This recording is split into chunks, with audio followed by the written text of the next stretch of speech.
Greetings, everybody. Welcome to the WrestleMania 32 preview show here on Rasslin with Redbeard. As you can see, still camped out in our temporary base of operations here at the Francis Marion Hotel in downtown Charleston, South Carolina. This is of course, a temporary relocation while we'll go ahead and say our normal studios are under refurbishment. Yes, that's what we're going to use because it sounds good anyway. In reality, I'm down here attending a conference and I wanted to shoot this while I'm cooped up in my hotel room here after hours. Of course, we're in Charleston. I could be out doing gosh knows whatever here in this town because gosh knows whatever happens in this town at night. But at any rate, wanted to go ahead and take the opportunity to share some thoughts with you on the card that's going to be happening this weekend. WrestleMania 32, of course, is the latest iteration in the biggest show of the year as far as what as far as what WWE produces. This is a card this year that is going to feature, from what we can tell, 10 matches. I'm referring to some notes on my laptop here as we go over this, because there's a lot of content, a lot of material to be consumed in preparing for this little thing here, because there's a lot of moving pieces and there's a lot of stuff that has changed as this card has developed and evolved from a couple of months ago when the original thought was that we were going to have a main event match that was Seth Rollins versus Triple H for the WWE World Heavyweight Championship, conceivably, or there was even thought at one point in time that it might have been Roman Reigns versus John Cena for the WWE World Heavyweight Championship. And on down the line, things have just metamorphosed and changed because of all the injuries, because of all the things that have happened to create what we have. This kind of card that is, in a lot of ways, I'll go ahead and say it, in a lot of ways it comes off like content that could be on any general edition of Raw or SmackDown. You've got a couple of matches here that are seemingly nothing special, and others that are probably going to be, I'll go ahead and say, very memorable for what they're presenting. So we'll go ahead and run down the card here. We'll assume that what I'm presenting is the order of which it will be presented. However, that is a big point of discussion. We've had a lot of talk, or we've been reading a lot of talk here the past couple of days about what the card will actually be in terms of the layout and in terms of what match will happen and when. We don't really have an idea of what's going to be on the pre-show or what's going to be happening where on the card, so we're just going to wing this. And we'll start off by talking about the Andre the Giant Memorial Battle Royal. I think this is a match that originally, when it was first conceived, was a good idea, and it was something to celebrate the life and achievement of the one true giant that has existed in this business and will forever be remembered as being a part of this business. But I think this year in particular, the match just doesn't have any weight to it. And I'll read off the number of participants that have been announced so far. You have Heath Slater, Curtis Axel, Adam Rose, Bo Dallas, Big Show, Kane, Tyler Breeze, Goldust, R-Truth, Darren Young, Mark Henry, Connor Victor, Jack Swagger, Fandango, and Damian Sandow. Yeah, this is one of those things where it could be conceivably any one of these guys who gets a victory in this particular match. I think there probably are going to be a few other participants involved. There's also the match that has some possibility to be a reintroduction point for someone who's maybe been injured and on the shelf for a while, or who just sort of spontaneously shows up. Is The Rock maybe going to show up during that match? Does someone like a Randy Orton or whatnot show up during that match and make a successful return?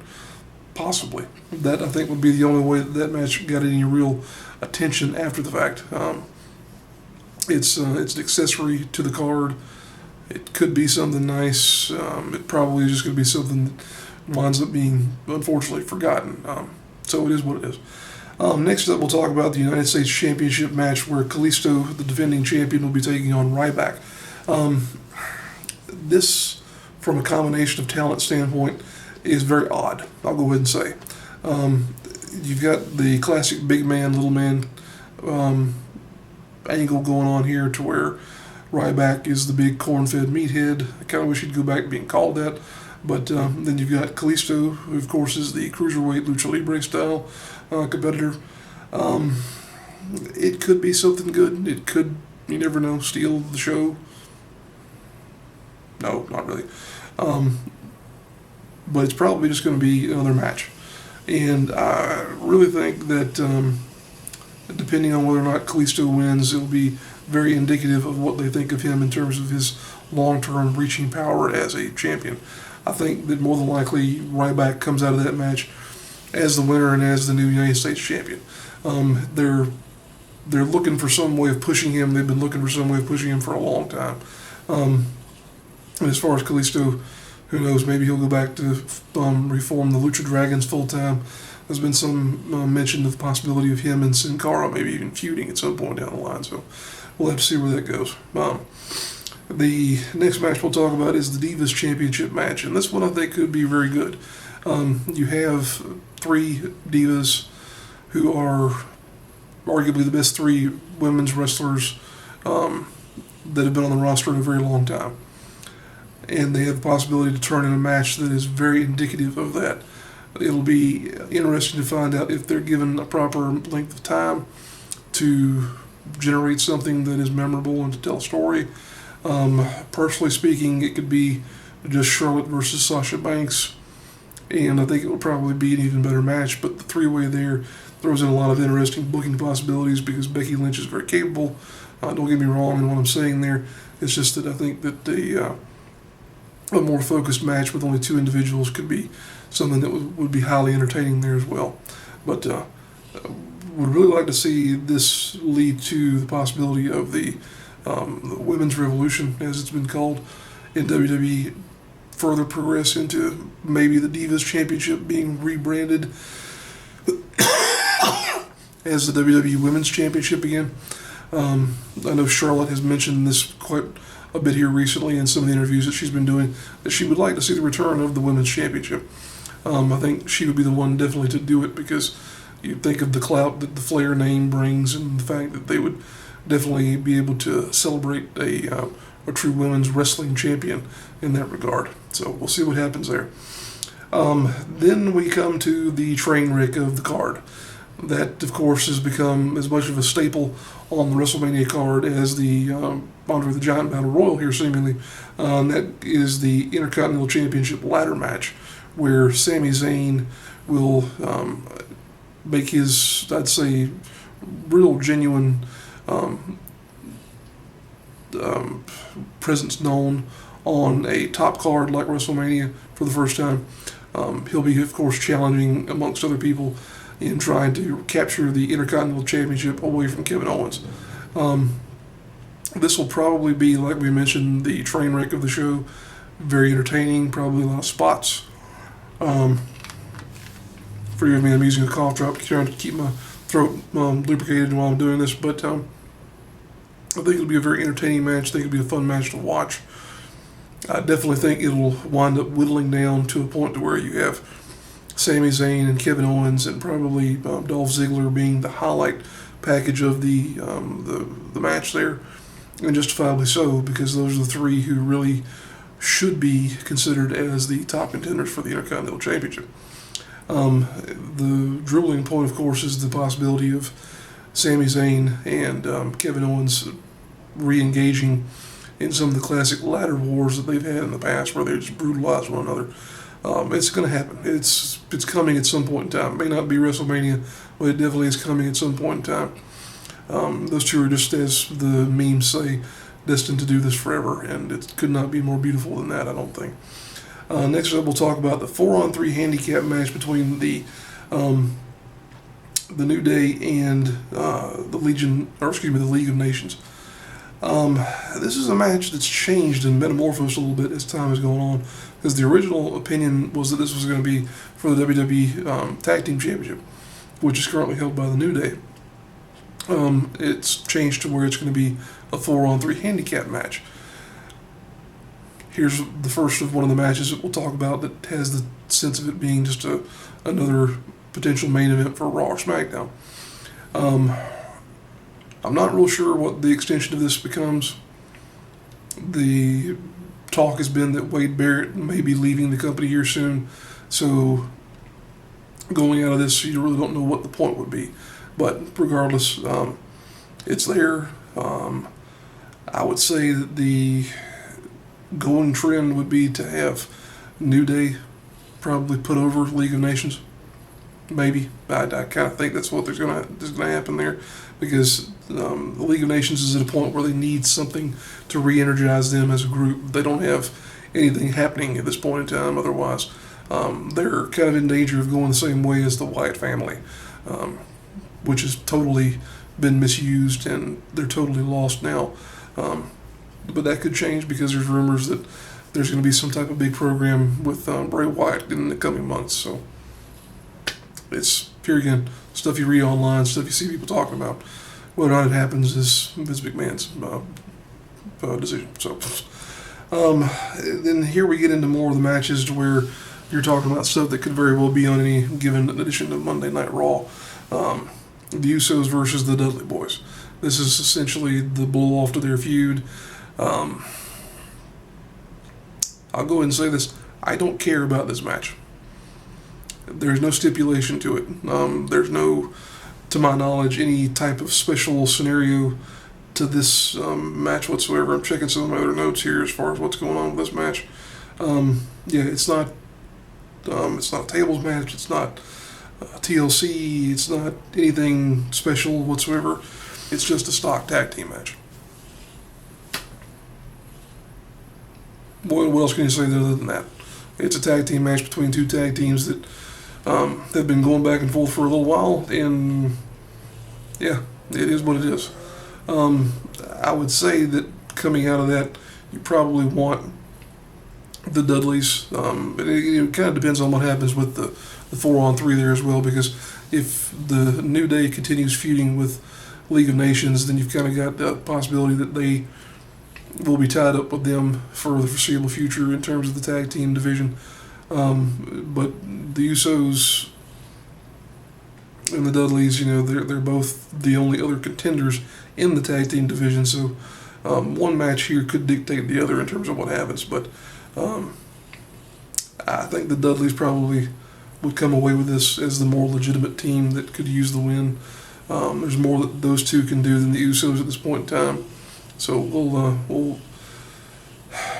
I guess we'll watch that match. That match might be the bathroom break on the card here, because there's 10 matches on this card. This is going to be a long marathon of a show. I haven't mentioned that at this point in time, but this stands to be. There were some articles this past week that showed up online to where WWE had apparently inferred to some of the cable providers and whatnot that the pay-per-view people who are still buying this thing on pay-per-view for some stupid reason, they had said that this would be longer than 4 hours.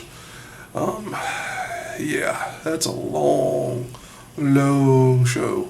You're going to be seeing people ingesting a whole lot of these, and maybe some things of a more stiff nature in order to get through this whole thing here. But it's a match where, here again, I think it's going to happen. It's definitely going to happen, and then it may have little to no consequence. So another one that may or may not go anywhere is AJ Styles versus Chris Jericho. A lot of people, myself included, were kind of hoping that it was going to be AJ Styles versus Kevin Owens for the Intercontinental Championship on the WrestleMania card. That would have been a fantastic match. And I think this one will be a fantastic match as well. It just kind of depends on where the next step is going to be for both of these two men.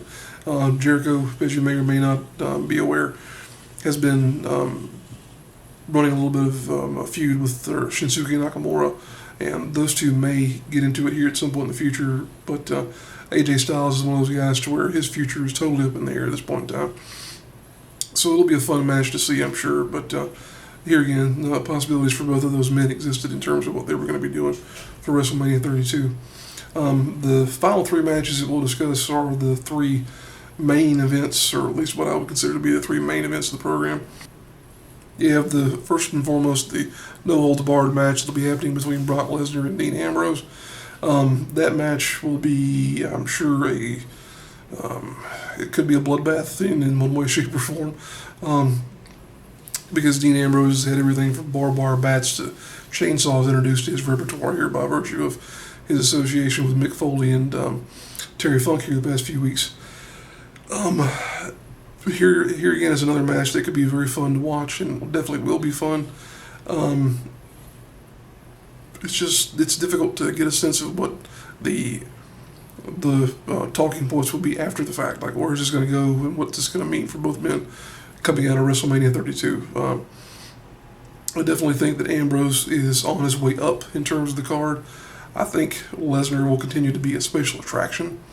I don't think he's going to be one of those guys that gets a shot at the WWE World Heavyweight Championship in the near future, just because of the fact that he is not of course, a full-time member of the roster anymore. But definitely a match that could have a lot of elements and a lot of moving pieces involved there. So we'll have to wait and see what happens with that one. And I think that could be a real show stealer, especially with Dean Ambrose being in there, because he's one of the top stars in my opinion in terms of what WWE has on their roster and their available talent right now. Anyway, the other two main events, as we'll get into talking about them. First one we'll mention is, of course, the match I think that most people are really paying attention to is the Hell in a Cell match between Shane McMahon and The Undertaker. This is a match with a lot of stipulations involved because you have a possibility that if The Undertaker loses, that this will be his last WrestleMania appearance.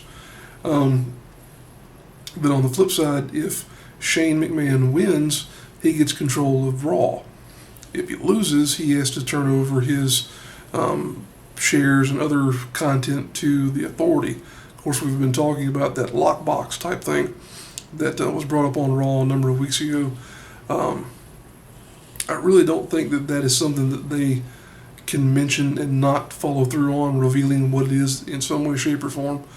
It's got to be something that gets brought to fruition here, because it's going to be one of those talking points that people bring up forever otherwise, like, the anonymous Raw GM or Vince's illegitimate son, all those storylines that kind of came out of nowhere and then went nowhere, and that people have never forgiven them for.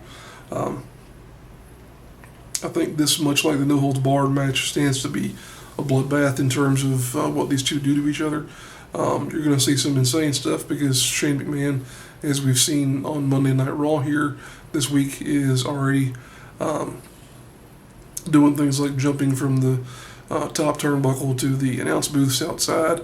It's just going to be even more insane. The running joke, of course, has been that Shane's going to jump off that gigantic jumbotron that they have that's hanging above the stadium there in Arlington, where the WrestleMania event is happening.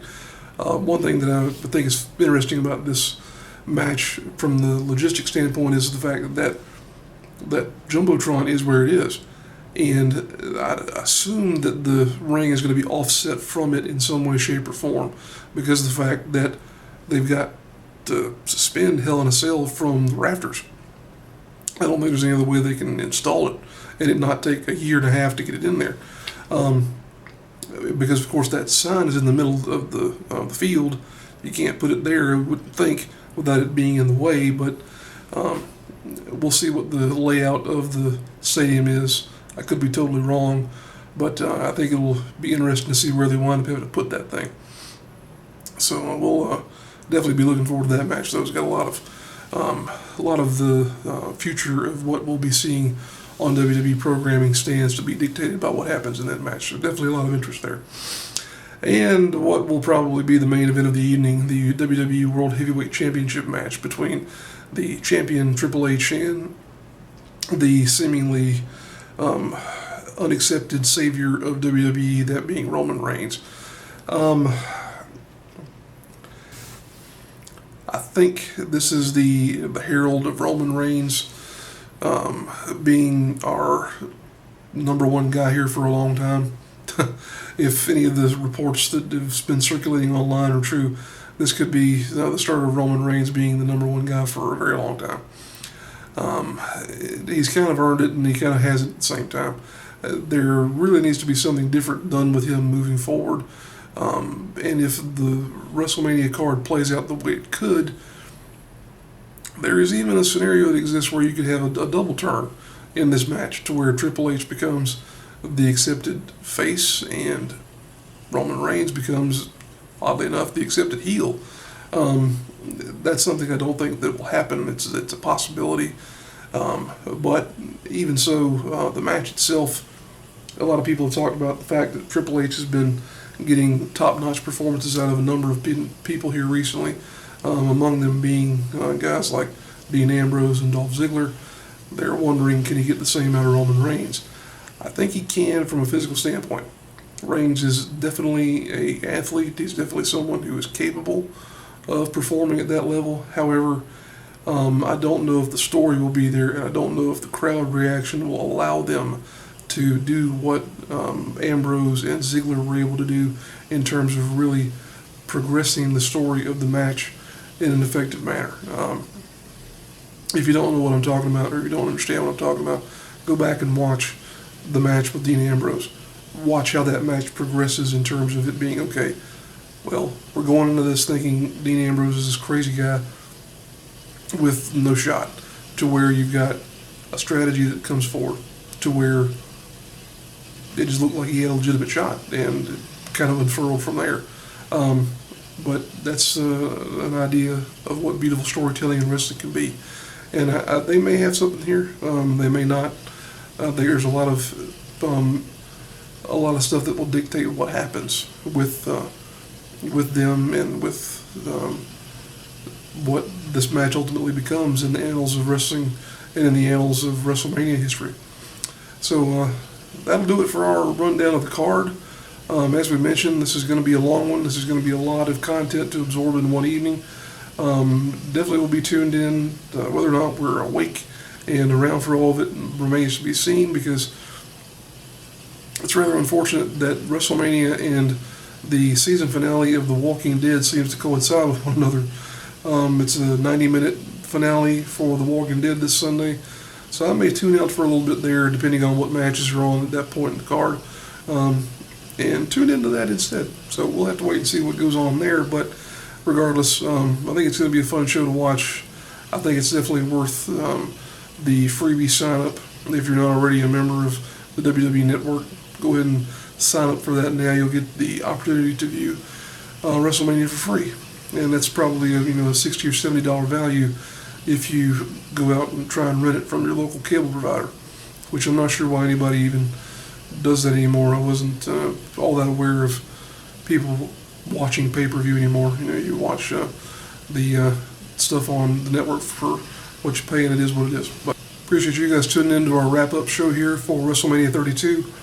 Go ahead, if you have any comments for us, if you have any reaction to anything that we've said on the show here, feel free to leave it in the comments.